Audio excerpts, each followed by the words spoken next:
Salam sejahtera Dr. Izham dan rakan-rakan. Pada hari ini saya akan membentangkan sebuah kertas konsep yang bertajuk Perancangan dalam Pendidikan Jasmani. Tujuan kertas konsep ini adalah untuk melihat strategi perancangan dalam pendidikan jasmani untuk meningkatkan keberkesanan mata pelajaran tersebut di sekolah. Dapatan kajian lepas kurang memfokus bagaimana faktor perancangan yang berkesan dapat mengatasi masalah-masalah dalam pengajaran dan pembelajaran pendidikan jasmani. Implikasi perancangan pendidikan jasmani dapat dilihat dari sudut dasar, amalan dan latihan sistem pendidikan Malaysia.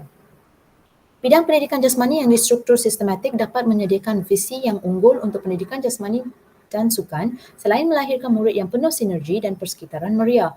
Juga sekolah akan digemari kerana dapat membekalkan pengetahuan, kemahiran, pemahaman untuk aktiviti sukan.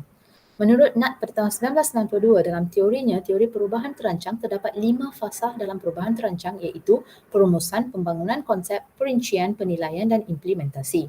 Rangsangan untuk perubahan terancang datang dari luar sistem seperti perubahan sosial masyarakat, tuntutan ekonomi, penyelidikan dalam sains dan teknologi serta kemajuan teknologi akan mencorakkan pelajar membawa kepada pembangunan pendidikan. Rangsangan sebegini akan menjana keperluan dan peluang.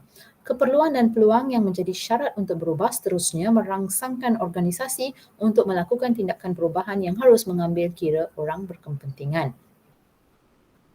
Ini adalah model selarian Nadler dan Tashman. Berpandukan model ini, semua sumber dalam organisasi perlu dipertimbangkan dalam membina strategi perancangan pendidikan jasmani. Kajian literatur Ahmad Fadli berkata, pendidikan jasmani membentuk perkembangan sasia kesihatan fizikal dan mental di sekolah menengah. Jadi keyakinan guru-guru penting kesannya dapat dilihat jika guru bukan option yang mengajar. Izani Ibrahim dan Yahya Don pula mengatakan bahawa pengetua adalah pengurus perubahan dan perlu merancang, melaksana, memantau aspek perubahan yang dilakukan. Muhammad Sani dan Muhammad Izham pada tahun 2012 mengatakan cabaran pengurusan perubahan terancang ialah budaya kolaboratif di mana tenaga pengajar mempunyai hubungan profesional dan dapat menyelesaikan segala masalah dengan mudah. Muhammad Saleh Lebar pada tahun 2002 mengatakan pengukuran kemajuan sesebuah sekolah bergantung pada aspek kurikulum kerana bidang ini dapat melahirkan dan mengembangkan potensi individu. Deakin dan Tajul Arifin pada tahun 2017 menyatakan pendidikan jasmani membantu meningkatkan kemampuan pelajar melalui aktiviti fizikal, sosial, emosi dan kognitif. Maka guru-guru perlu mengajarnya dengan efektif. Dapatan kajian berasaskan artikel Rahim Hamidi dan Rasik pada tahun 2021 mengatakan salah satu strategi pengajaran perancangan pendidikan jasmani ialah perlu ada komunikasi luaran sekolah. Ini perlu untuk menarik dana luaran dan sumbangan kewangan dalam bidang pendidikan jasmani dan acara sukan serta pembangunan kualitatif dan kuantitatif kemudahan sukan dan peralatan di sekolah. Juga perlu ada pemantauan. Satu sistem pengurusan yang memantau prestasi pencapaian pendidikan jasmani perlu di sekolah untuk meningkatkan motivasi murid. Rahim Hamidi dan Rasik juga berkata perlu ada penyelidikan dan inovasi melalui pembinaan teori, pendokumentasian pengalaman dan penggunaan kapasiti sedia ada. Juga perlu ada penggunaan optimum kapasiti yang ada tanpa pembaziran dan mengukur pencapaian matlamat yang telah ditetapkan. Straubel dan Tech dalam kajian mereka terhadap 4 buah sekolah pada tahun 2021 mengatakan perancangan kolaboratif dalam pendidikan jasmani penting. Sekolah yang banyak berkomunikasi melalui mesyuarat dapat menunjukkan peningkatan ketara dalam pengetahuan dan pemahaman murid tentang kesihatan mereka sekaligus meningkatkan kepuasan pelajar. Aspek ruang dan peralatan yang berkualiti juga perlu diberi penekanan dalam perancangan strategi kerana ia mempengaruhi kualiti pendidikan jasmani dan acara sukan. Straubel dan Tech juga mengatakan faktor pengurusan, penyeliaan dan sokongan pentadbir penting untuk membuat keputusan dan guru besar dan pengetua mempunyai pengaruh kuat dan memainkan peranan dalam pelaksanaan aktiviti sukan. Guru besar atau pengetua yang proaktif memberi sokongan adalah faktor penting dalam pertimbangan perubahan di sekolah. Peranan guru-guru yang melaksanakan intervensi yang dirancang juga penting. Terdapat guru-guru yang mengambil bahagian dalam mesyuarat tetapi tidak mengubah cara mengajar mereka kepada yang berpusatkan pelajar dan ini hanya akan merugikan.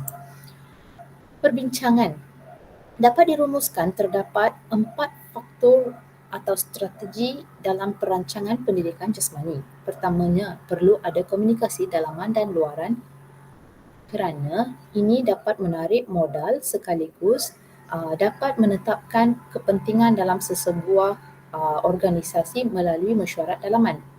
Menurut Sani dan Muhammad Izham, cabaran utama pemimpin di sekolah adalah budaya kolaboratif di mana guru-gurunya mempunyai hubungan profesional dan dapat menyelesaikan masalah dengan mudah. Jadi aspek komunikasi dalaman dan luaran adalah satu strategi yang penting. Strategi yang kedua ialah pemantauan dan penyeliaan. Guru besar perlu memantau dan menyelia serta memberi sokongan. Guru besar juga perlu menggunakan sistem yang sedia ada seperti SKPM Quality at Sekolah bagi memantau prestasi sekolah. Okay. Seterusnya ialah aspek ruangan dan alatan berkualiti seperti yang dicadangkan. Ong Siu Ling, jika saiz kelas itu besar, maka peralatan dan kemudahan mungkin menjadi masalah. Maka perancangan dan persediaan kemudahan serta ruang untuk pendidikan jasmani dan sukan seperti padang, gimnasium dan ruang untuk pendidikan luar adalah penting. Dapat dirumuskan juga, guru-guru adalah ejen perubahan. Guru-guru perlu dilibatkan dalam perancangan pendidikan jasmani dengan sentiasa berkomunikasi, menetapkan matlamat dan guru-guru harus mengajar intervensi yang dirancang dalam pendidikan jasmani selain melakukan penyelidikan dan inovasi untuk meningkatkan keberkesanan pendidikan jasmani di sekolah. Isu-isu yang dapat dilihat di Malaysia ialah kekurangan ketiadaan infrastruktur. Okey, ini adalah isu-isu berkaitan perancangan pendidikan jasmani dan sukan di sekolah. Pertamanya ialah kekurangan atau ketiadaan infrastruktur. Kekurangan utama pelaksanaan pendidikan jasmani di sekolah orang asli ialah faktor kekurangan dan kemudahan gelanggang. Pelajar sekolah menengah juga sangat mementingkan kemudahan sukan yang lengkap untuk mendorong dan menghalang yang menjadi pendorong atau penghalang mereka terlibat dalam aktiviti pendidikan jasmani. Sebahagian kompetensi guru turut menjadi isu di Malaysia. Sebahagian sekolah yang mengarahkan guru tidak terlatih dalam bidang pendidikan jasmani untuk mengajar mata pelajaran tersebut sekadar mencukupkan jumlah waktu pengajaran guru dalam seminggu.